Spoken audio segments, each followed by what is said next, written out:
probab មានលក្ខខណ្ឌលំហាត់ហាងទំនិញមួយទិញមួកពីរោងចក្រ3ផ្សេងគ្នានៅក្នុងប្រអប់របស់រោងចក្រ A មានមួកខៀវ12មួកក្រហម6និងមួកបៃតង6នៅក្នុងប្រអប់របស់រោងចក្រ B មានមួកខៀវ10មួកក្រហម10និងមួកបៃតង4នៅក្នុងប្រអប់របស់រោងចក្រ C មានមួកខៀវ8មួកក្រហម8និងមួកបៃតង8ប្រអប់មួយត្រូវបានជ្រើសរើសហើយមួកមួយត្រូវបានជ្រើសរើសដោយចៃដន្យចេញពីប្រអប់បើមួកមួយនោះជាមួកក្រហមរក probability ដែលវាចេញពីប្រអប់របស់រោងចក្រ A ខបើមួកមួយនោះជាមួកបៃតងរក probability ដែលវាចេញពីប្រអប់របស់រោងចក្រ B អញ្ចឹងយើងចាប់ផ្ដើមយើងតាំង B អង្គជាព្រឹត្តិការណ៍ដែលជ្រើសបានប្រអប់របស់រោងចក្រ A អញ្ចឹងខ្ញុំហៅរោងចក្រ A ឬក៏រោងចក្រទី1ឲ្យស្រួលហៅតិចទៀត B ជាព្រឹត្តិការណ៍ដែលជ្រើសបានប្រអប់របស់រោងចក្រ B B3 ជាព្រឹត្តិការណ៍ដែលជ្រើសបានប្រអប់របស់រោងចក្រ C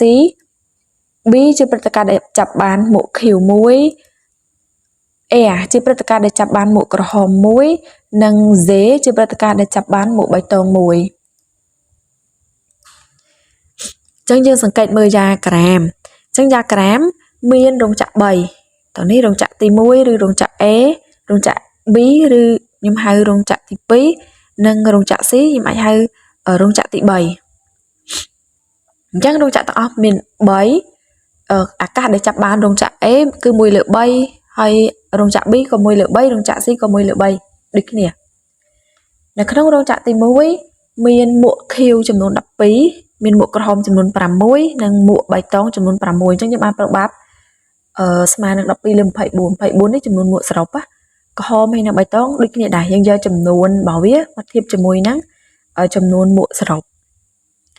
នៅក្នុងរោងចក្រ B ឬក៏រោងចក្រទី2ហ្នឹងមានមួកខៀវ10មួកក្រហម10និងមួកបៃតង4អញ្ចឹងយើងបាន10លើ24 10លើ24និង4លើ24ហើយនៅក្នុងរោងចក្រទី3មានមួកខៀវ8មួកក្រហម8និងមួកបៃតង8ចំពោះកមិញprobability ដែលវាចេញពីប្រអប់របស់រោងចក្រ A ដែលដឹងថាមួក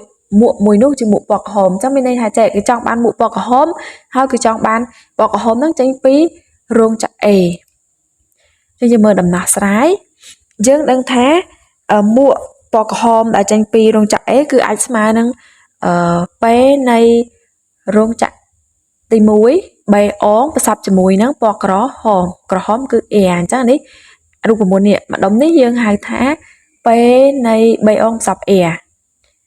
ចុះបើយើងត្រឡប់ថាពេលនៃ F ផ្សព្វ3អងពីរនឹងស្មើគ្នាអត់ស្មើអញ្ចឹងដើម្បីយើងចង់បាននេះប្របាប់ដែលចេញពីប្រអប់ទី1ដែលដឹងថាវាពណ៌ក្រហមអញ្ចឹងយើងទាញទៅស្មើនឹងពេលនៃ A ដែលដឹងថាជារោងចក្រទី1គុណនឹងពេលប្របាប់រោងចក្រទី1ចែកឲ្យប្របាប់នៃពណ៌ក្រហមសរុបហើយយើងដឹងថាប្របាប់ពណ៌ក្រហមសរុបស្មើនឹងក្រហមដែលដឹងថារបស់រោងចក្រទី1បូកពណ៌ក្រហមរបស់រោងចក្រទី2បូកពណ៌ក្រហមរបស់រោងចក្រទី3អញ្ចឹងយើងចំនួនលេខចូលមកមិញនេះពណ៌ក្រហមនៅក្នុងរោងចក្រទី1គុណជាមួយនឹងរោងចក្រទី1នេះពណ៌ក្រហមនៅក្នុងរោងចក្រទី1ហ្នឹងគឺក្រហមនេះ1/3គុណនឹង6លើ24បន្ទាប់មកក្រហមនៅក្នុងរោងចក្រទី2គឺប៉ុន្មាននេះ